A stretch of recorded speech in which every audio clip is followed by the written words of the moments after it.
കേരളത്തിലെ കമ്മ്യൂണിസ്റ്റ് പാർട്ടിയുടെ ചരിത്രത്തിൽ സമാനതകളില്ലാത്തതാണ് വി.എസ്. പിണറായി പക്ഷങ്ങൾ തമ്മിലുള്ള പോര്. ഒരേ സമയം സൈദ്ധാന്തിക സ്വഭാവവും ഒപ്പം രാഷ്ട്രീയ വൈര്യവും നിറഞ്ഞ പോരുകൾ.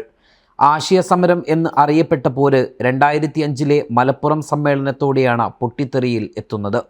വി.എസ്. എന്ന പോരാട്ടനായകൻ്റെ വിശ്വസ്ത ശിഷ്യനായി വളർന്ന പിണറായി വിജയൻ ഗുരുവിൻ്റെ പിന്തുണയോടെയാണ് ആദ്യം പാർട്ടി സെക്രട്ടറി ആയതെങ്കിലും പിന്നീട് ഇരുവരും അകലുന്നു.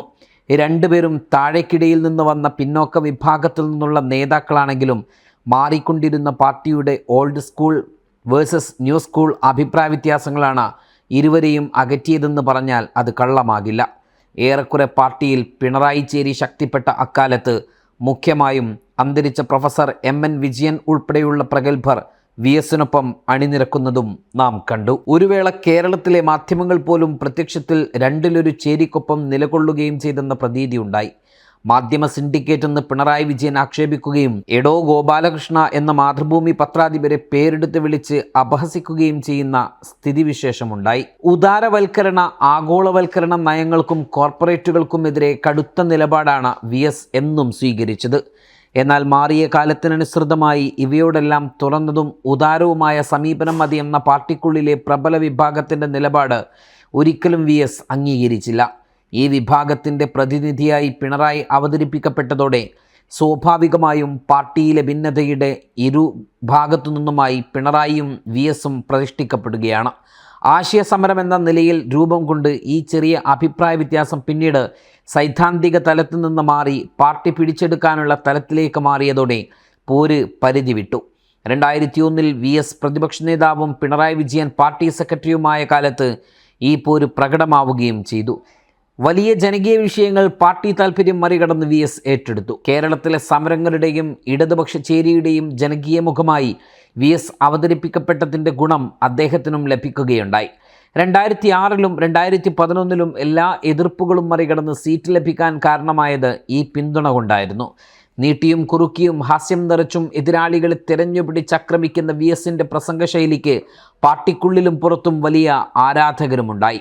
വി.എസും പിണറായിയും ഇരുഭാഗത്തുമായി പ്രത്യക്ഷ പോരിൽ ഏർപ്പെട്ടുകൊണ്ടിരിക്കെ നടന്ന മലപ്പുറം സമ്മേളനത്തിൽ ഭിന്നതകളെല്ലാം മറനീക്കി പുറത്തു വന്നു. സമ്മേളന കാലയളവിൽ പിണറായിക്കെതിരെ ഒളിയമ്പെയ്തും വി.എസ്. ലെനിനെ പുകഴ്ത്തിയും മാതൃഭൂമി പത്രത്തിൽ അരവും കത്തിയും എന്ന ലേഖനത്തിൽ എം.എൻ. വിജയൻ ലേഖനമെഴുതിയതിനെതിരെ പിണറായി പരസ്യമായി രംഗത്ത് വന്നു. മലപ്പുറം സമ്മേളനത്തിൽ വി.എസ്. പക്ഷക്കാരെയെല്ലാം വെട്ടിനിരത്തി പാർട്ടി സമ്പൂർണ്ണമായി കൈപ്പിടിയിലൊതുക്കാൻ പിണറായി വിജയന് കഴിഞ്ഞു. വീണ്ടും പാർട്ടി സെക്രട്ടറിയായ പിണറായി ദേശാഭിമാനി ചീഫ് എഡിറ്റർ സ്ഥാനത്ത് നിന്ന് നീക്കി വി.എസിനെ തിരിച്ചടിച്ചു. ആ സമയത്ത് വി.എസിന് പാർട്ടിക്കുള്ളിൽ നിന്നുള്ളതിനേക്കാൾ പുറത്തു നിന്നുള്ള പിന്തുണയാണ് സഹായകമായത്. വിജയൻ മാഷിൻ്റെ നേതൃത്വത്തിലുള്ള ഇടതുപക്ഷ ബുദ്ധിജീവികൾ വി.എസിനൊപ്പം നിന്നു. പാഠമാസികയിൽ വി.എസ്. ലെനിനെ പിന്തുണച്ചും പിണറായി ശൈലിയെ വിമർശിച്ചും തുടർച്ചയായി ലേഖനങ്ങൾ വന്നു. ഏറെക്കുറെ CPM-ലെ നയവ്യതിയാനം മാത്രമായിരുന്നു പാഠമാസികയുടെ ഉള്ളടക്കം. Thomas ഐസക്കിനെയും M.A. ബേബിയുമെല്ലാം പേരെടുത്ത് നിശിതമായി വിമർശിച്ചു. ബേബിയുടെ പെരസ്ട്രോയിക്ക എന്ന തലക്കെട്ടിൽ ലേഖനവും വരികയുണ്ടായി. 2 പതിറ്റാണ്ടിന് ശേഷം പാർട്ടി ജനറൽ സെക്രട്ടറിയായി ബേബി ഉയർന്നു നിൽക്കുമ്പോഴാണ് വി.എസ്. ഇപ്പോൾ ഓർമ്മയാകുന്നത്. വി.എസ്. ഉയർത്തിയ പല വിഷയങ്ങളും സജീവ ചർച്ചയായ 2006 നിയമസഭാ തെരഞ്ഞെടുപ്പിൽ പാർട്ടിയുടെ ജനകീയ മുഖമായിരുന്നിട്ട് കൂടി വി.എസിനെ മത്സരിപ്പിക്കേണ്ടെന്നായിരുന്നു പോളിറ്റ് ബ്യൂറോ തീരുമാനം. പിന്നീട് പാർട്ടിയുടെ ചരിത്രത്തിൽ തന്നെ അസാധാരണ സംഭവങ്ങൾക്ക് കേരളം സാക്ഷ്യം വഹിച്ചു. വി.എസിനെ പിന്തുണച്ച് തെരുവിൽ പാർട്ടി പ്രവർത്തകർ പ്രകടനം നടത്തി. തെരഞ്ഞെടുപ്പിൽ തിരിച്ചടിയാകുമെന്ന് കണ്ടതോടെ തീരുമാനം പുനഃപരിശോധിക്കപ്പെട്ടു. വി.എസ്. മലമ്പുഴയിൽ നിന്ന് മത്സരിക്കുകയും ജയിച്ച് കേരള മുഖ്യമന്ത്രിയായി അധികാരമേൽക്കുകയും ചെയ്തു. ഇതോടെ പോര് പാർട്ടി സെക്രട്ടറിയും മുഖ്യമന്ത്രിയും തമ്മിലായി. കിട്ടുന്ന അവസരങ്ങളിൽ ഇരുവരും പരസ്യമായി എതിരാളിക്കെതിരെ ഒളിയമ്പെയ്തു. 2007 രണ്ടുപേരെയും പോളിറ്റ് ബ്യൂറോ സസ്പെൻഡ് ചെയ്തു. പിണറായി വിജയൻ പ്രതിസ്ഥാനത്തുള്ള SNC ലാവ്ലിൻ കേസിൽ വി.എസ്. സ്വീകരിച്ച നിലപാട് പിണറായിക്കെതിരെ എന്നതിനപ്പുറം പാർട്ടിയെയും വെല്ലുവിളിക്കുന്ന വിധത്തിലായി. അന്നത്തെ വി.എസ്. മന്ത്രിസഭയുടെ ശുപാർശ മറികടന്ന് പിണറായിയെ പ്രോസിക്യൂട്ട് ചെയ്യുവാനുള്ള CBIക്കുള്ള ഗവർണറുടെ നിർദ്ദേശം അംഗീകരിക്കാൻ മുഖ്യമന്ത്രിയായ വി.എസ്. തയ്യാറായി. ഗവർണറുടേത് ഭരണഘടനാ വിരുദ്ധമായ നടപടിയാണെന്ന പാർട്ടി ലൈനും നിയമോപദേശവും വി.എസ്. തള്ളുകയും ചെയ്തു. 2011 വി.എസിന് സീറ്റ് കൊടുക്കാൻ പാർട്ടി തയ്യാറായിരുന്നില്ല.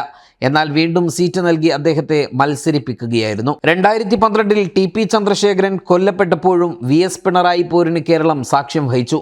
TP-യെ കുലംകുത്തി എന്ന് പിണറായി വിശേഷിപ്പിച്ചപ്പോൾ സഖാവെന്ന് വിശേഷിപ്പിച്ച് VS TP-യുടെ വിധവയെ സന്ദർശിക്കുകയും ആശ്വസിപ്പിക്കുകയും ചെയ്തു.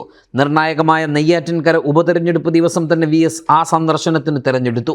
2015 ആലപ്പുഴ സമ്മേളനത്തിൽ VS-നെതിരായ പരാമർശങ്ങളുള്ള റിപ്പോർട്ട് അവതരിപ്പിക്കപ്പെട്ടതോടെ അദ്ദേഹം സമ്മേളനവേദിയിൽ നിന്ന് ഇറങ്ങിപ്പോയി. പിന്നാലെ അതേ സമ്മേളനത്തിൽ VS-നെതിരെ പ്രമേയം പാസാക്കി. 2016 തെരഞ്ഞെടുപ്പിൽ ഇതാദ്യമായി VS-ഉം പിണറായിയും ഒന്നിച്ച് മത്സരിച്ചു. രണ്ടുപേരും വിജയിക്കുകയും ചെയ്തു. പിണറായി വിജയൻ മുഖ്യമന്ത്രിയായി സത്യപ്രതിജ്ഞ ചെയ്തു. ഒരു വർഷത്തിന് ശേഷം VS-ന് ഭരണപരിഷ്കാര കമ്മീഷൻ മേധാവി സ്ഥാനം നൽകി പാർട്ടി ആദരിച്ചു.